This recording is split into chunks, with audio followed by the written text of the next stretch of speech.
with me a little. Why does that look so funky? Huh. I'll just have to go in and fix that thumbnail after.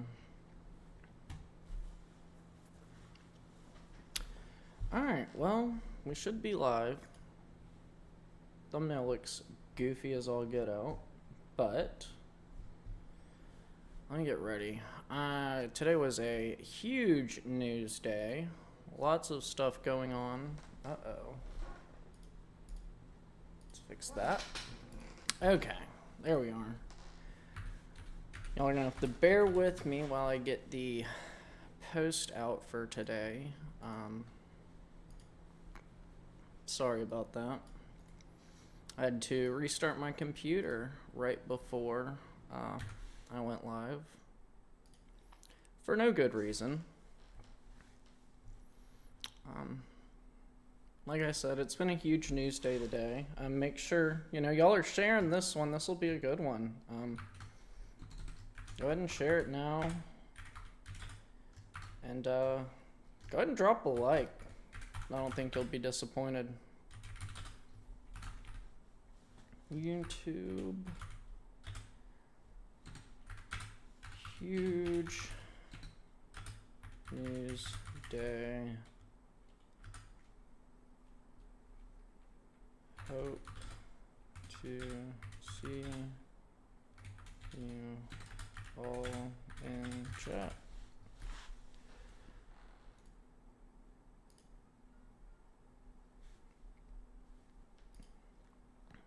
I think that's good enough. Addressing issues. Okay.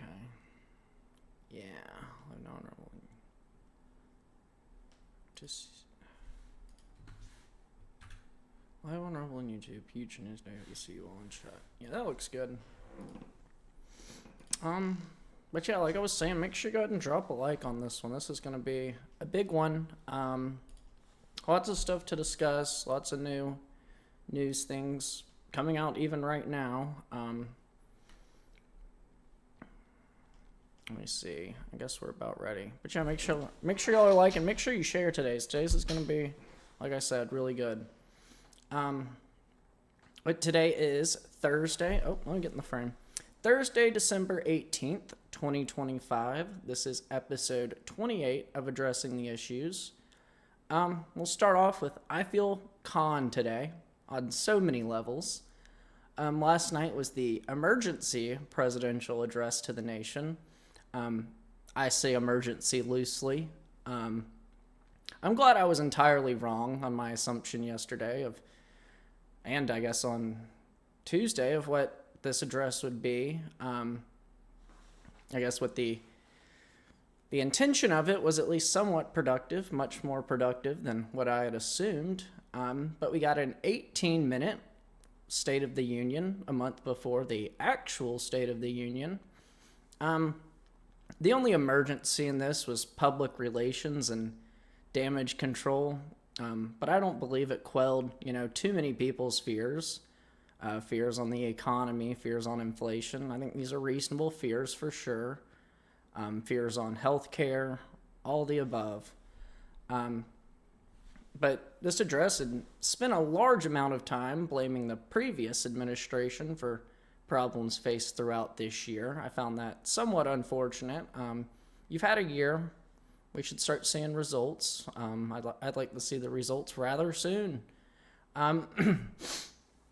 Something interesting I saw during it was using sporting event tickets and hotel rates as markers of the economy. I never learned this one in econ class, but I'd assume prices falling due to people being unable to afford these things in general. And removing them from their budgets. I think of these as luxuries. I think less demand on luxury items would mean people are having to be more cost conscious. Not that luxury items are going down because people want them more. But apparently, also, we haven't had a plan on housing reform for this entire year. I also thought that was something that should typically be ready on day one of a new administration, because having a home is somewhat important for people, but, what do I know? But I guess we'll get to the demonstrably false claims that were made last night. The price of turkey at Thanksgiving was claimed to be down 33%, but the American Farm Bureau reported that they were down only about 16%, which is about half of what was claimed. This is even considering that turkeys are often a loss leader at grocers at Thanksgiving. These are used to incentivize consumers to purchase the rest of their meal at said retailer. Another interesting claim that I noticed during it was 100% of all net job creation was going to American-born citizens. Companies such as Amazon, Meta, Microsoft, and Google have all seen over 1,000 H-1B visas approved, along with dozens of other companies in the hundreds range, and this year alone, according to Forbes. And the future approval of 120,000 H-1 visas in 2026, I guess that only pertained to this year. Next year, it'll be something different. Now maybe it is near 100% of total creation, but I wouldn't say it was all of the jobs if it's not, in fact, all of the jobs. There are quite a few people that have came over on H-1B visas, and those jobs are obviously not going to Americans. But there were a few positives. I'll give President Trump that. The White House showed it could still manipulate the media into airing a primetime address. It was likely seen by, casual news viewers, but whether they believed it or not is obviously a different question. People are feeling this economy in many different ways. The $1,776 bonus or warrior dividend for active military, I think is great, however. I think it was a great decision. Nobody deserves fair pay in this country more than the military, in my opinion. They're chronically underfunded, chronically underpaid, or I guess they're overfunded and underpaid. I guess that would be the correct term there. But they do deserve more. They are putting their lives on the line for our freedom, so obviously we all appreciate that and probably all agree they should probably be funded more. The wage gains in the labor market were also a positive, with factory workers, construction workers, and miners seeing the greatest increases, possibly signifying a resurgence in the manufacturing sector. These also were a little bit, I guess, inflated. Those were not just 1 year. That was expected after 4 whole years. We'll see if these wage increases will continue at the rate that they projected. I hope so. But I don't know that. I speculate, I guess I should say, whether wage increases like that will be able to continue. Another good thing, the largest tax cuts in U.S. history. This is particularly with no tax on tips and no tax on overtime. We've really only seen taxes go up, since we threw all that tea in the harbor, over 3% taxes. But we've only seen taxes go up since then, really, so seeing them come back down is always well received, I'm sure, with everybody. And another positive, 0 illegal immigration in the last 4 months. I think everybody appreciates that. There were also some things President Trump said that I look forward to.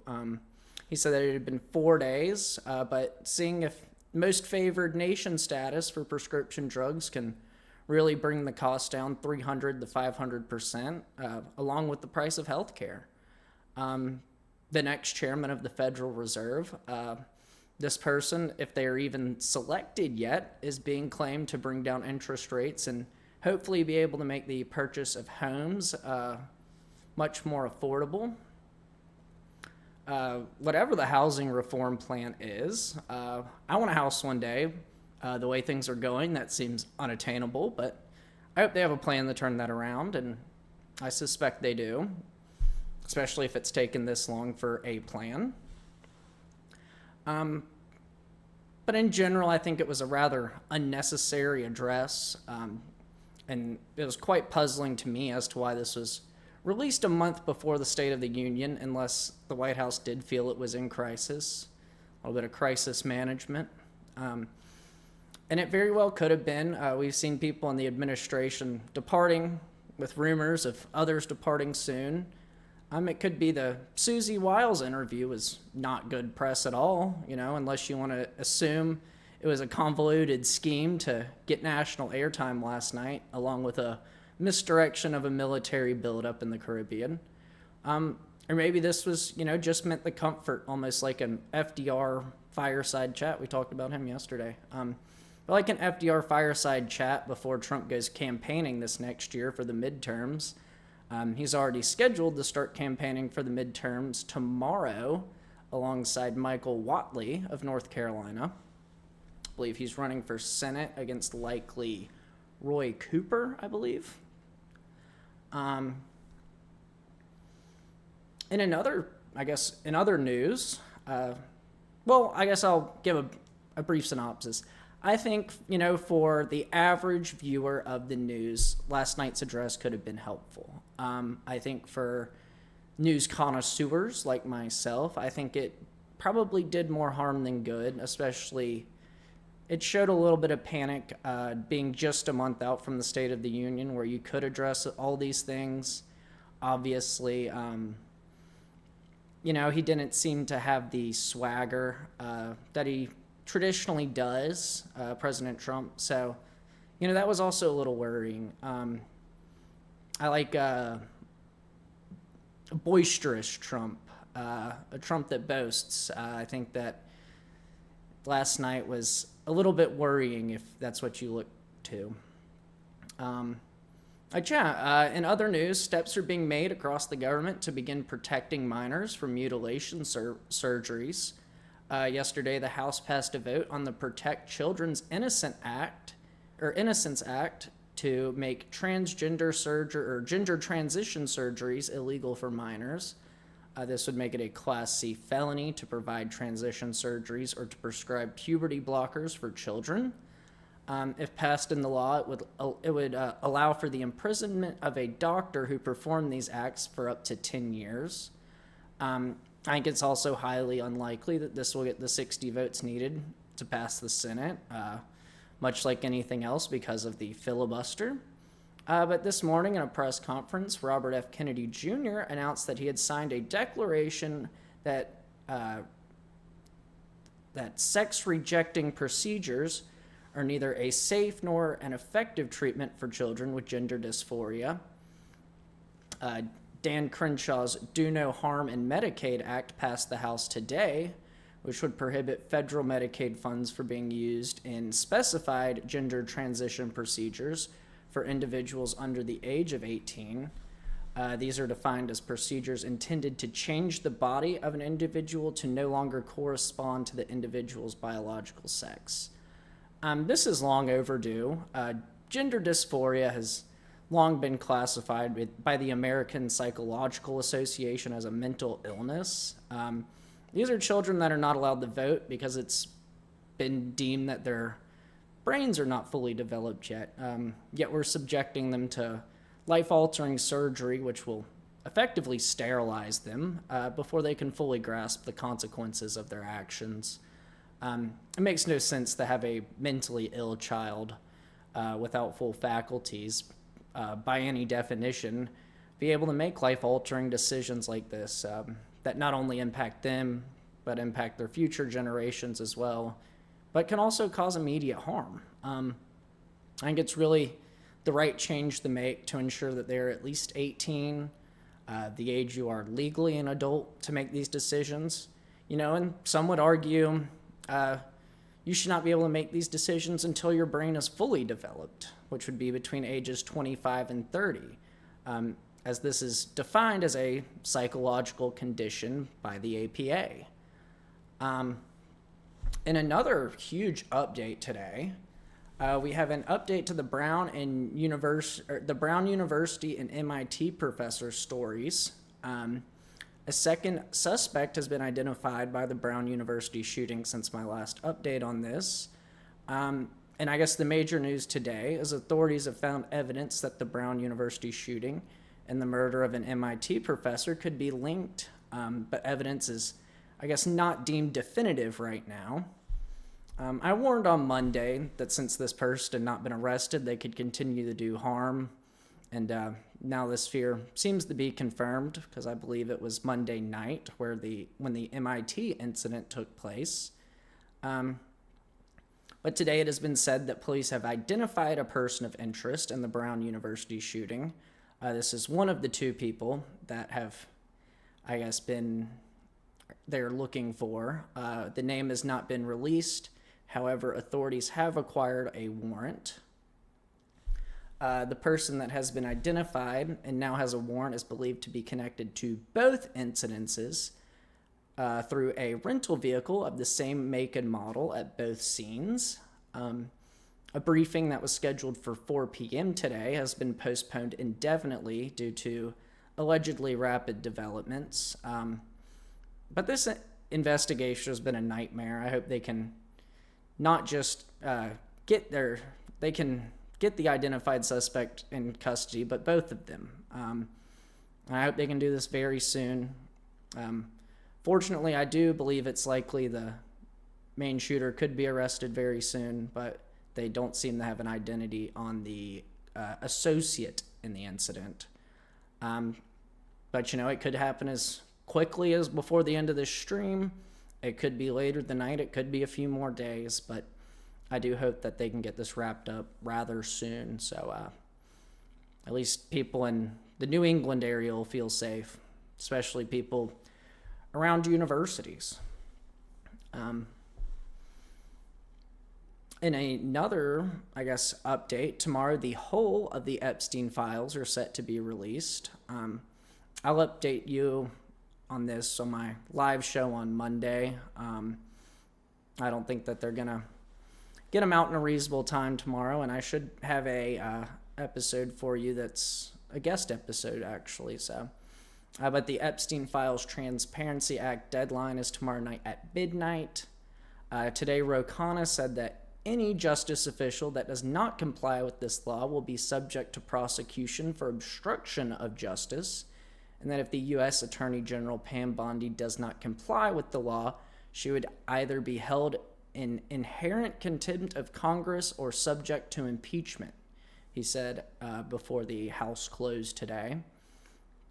I was wondering what the repercussions would be if the Department of Justice did not comply, as this would, actually be a constitutional crisis, having the executive branch not following the laws enacted by the legislative branch. But I do hope that if they don't follow through, that Congress holds them accountable. I hope they'll cut funding, if not all funding, to the respective institutions through the power of the purse. And just make sure they, ensure they're held accountable. But I'm also concerned with, how will anybody know? The files were all sealed, and the only people that could know if they are all published are the same people that are publishing them. I do see this as likely something that will take up a lot of time at the beginning of next year in Congress. No matter if everything is released, there likely will be members who claim there is missing information, especially if it's not damning towards President Trump. And I think they'll try and further run down the clock and confidence going in the midterms. But that's where that's at. I'll likely have a update on that on Monday. I'll start looking through that this weekend and see what I can find myself. Somebody commented, no chance all the Epstein files are released. They've been sanitized. I wholeheartedly agree with that statement. I don't think we're going to get them all. They've been behind closed doors for too long, and the FBI is way too good at doctoring things. If not, the Justice Department will do it themselves. I don't think we're going to get the full truth, but, one can hope. One can only hope. Child predators deserve to be punished to the fullest extent of the law. I think anybody would agree with that. The House held their last votes today at 2 p.m. before heading on recess for the rest of the year. They were previously scheduled to hold session tomorrow. They wrapped up today, and the Senate is currently on recess after today for the rest of the year as well. So there's not going to be much legislative news going in the next week, and I guess I'll kind of address that going into the programming update at the end. Another story, President Trump, through an executive order, reassigned marijuana from Schedule 1 to a Schedule 3 substance today. This will allow for better scientific funding and research of the drug for medical purposes. This is something that many presidents have vowed to do before President Trump, but for some reason Trump was the only one that got it done. But we'll see if there's any medicinal or further medicinal reasons for marijuana in the near future. Funding for this will really, funding and the ability to research it will really help with that. It's been hindered by being Schedule 1, and there could be miracle cures in there. There might not be at all. But this is, something to at least test the scientific method. So I guess in the short term, I think it's a good idea. In another strange story, the Minnesota Department of Human Services account on X claimed last night that Tim Walz is threatening whistleblowers. We do not feel safe. This is related to the previously discussed fraud case in Minnesota relating to the funding of terrorist groups in Somalia. But I'd say this fear is founded. The last 2 government employees that went against Tim Walz were shot the morning of the first No Kings rally after voting earlier in the week to repeal taxpayer-funded health care for adult illegal immigrants. So I think their fear is founded. It's terrible that whistleblowers are being threatened, particularly by what they perceive as the governor. So I guess I'll be keeping my eye on this, but it's definitely related to the Somalian fraud case. So, hopefully they can get out everything they need to and not be threatened, but as of right now, they are concerned for their well-being, which is worrying. On a sad note, I guess somebody that I've followed for a little while, Greg Biffle and his family, they died in a plane crash in Statesville, North Carolina this morning. Greg, his wife Christina, his daughter Emma, and his son Ryder were all aboard the plane during the deadly crash. Greg was a great driver, but he was a better person. I remember he served the people of Western North Carolina in the wake of Hurricane Helene. There were stories going around in the days after that a former NASCAR driver was rescuing and delivering aid to those affected, but his name wasn't identified until a few days after he started helping. Greg helped for days before even FEMA responded, and through his actions encouraged others in the NASCAR community to help as well. He did this for 12 straight days in the wake of Hurricane Helene. He never looked for publicity while doing this. He just did it, and then he went home afterwards. I never saw him making the rounds on television or podcasts after. He just did what he thought was right and went on with his life after. As a lifelong racing fan, I don't remember a race he won, but I do remember what he did for his community in the wake of the disaster that was Hurricane Helene, and he surely will be missed. I hope everyone will keep him, his family, and his friends in your thoughts and prayers. He was an awesome dude. I guess to leave you guys on a lighter note, unlikely the last live stream of the week, the tallest player to score in NCAA basketball history happened last night when 7'9" Olivier Rioux dunked in Florida's 102-61 win over St. Francis. Rioux is 2 inches taller than the tallest player in NBA history. Him being 7'9", the tallest player in NBA history being 7'7". But I just thought this would be a cool story to leave you guys on, a story to leave you on a positive note going into the weekend. So I'll get right into the programming update, I'll get right into that. I do believe I will have a guest episode tomorrow. I plan on recording it in the morning. If that falls through, I'll go live again tomorrow, just so we don't miss any days. And then I do plan on going live next week, at least on Monday, to discuss the files. And then whether I go live on Tuesday is going to be kind of up in the air, just with what's going on in the news. There could be nothing going on. There'd be no point in me getting on live and talking to you about nothing for 5 minutes. So I'll make that determination, I guess, Tuesday morning on that, and I'll leave you guys with a programming update on Monday once I kind of finalize what I'm going to do over the Christmas and New Year's holidays. But that's where we're at right now. You should have a guest episode tomorrow. If not, I'll go live and we'll just talk about the news. I don't think the Epstein files will be released anytime before 11:59. I don't think there's any reason they'd do it early. So we'll probably have to wait on that one until Monday. But hopefully I'll have this guest episode recorded for you in the morning, and then I'll put it out tomorrow evening at 5. If not, I'll be live at 4:45 like I normally am. We'll have some fun. But that's all I have for you today. Make sure you like,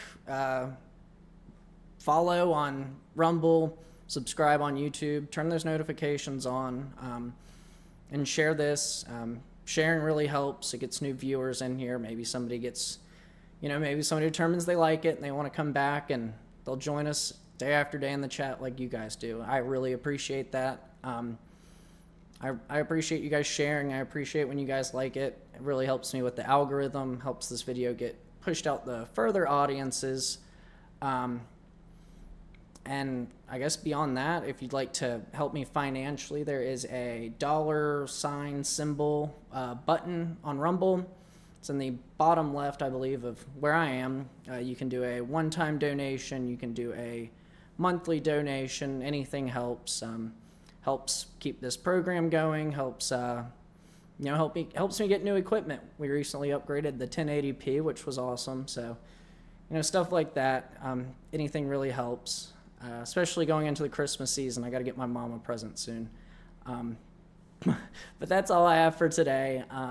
Make sure you guys are liking, sharing, subscribing, turning on notifications. Your viewership's probably the most important thing. That's all we have for today. I'll see you guys either live or on a recording tomorrow. I guess that's kind of still up in the air depending on whether my guest can pull through in the morning. But we've had to keep postponing it just due to the conflicts and stuff. So that's unfortunate, but there will be something to watch tomorrow. But that's all I have for today. To my people on the East Coast, I hope you get home safe. To my people further west, I hope you finish up your workday strong and get home safe as well. That's all. Thank you guys.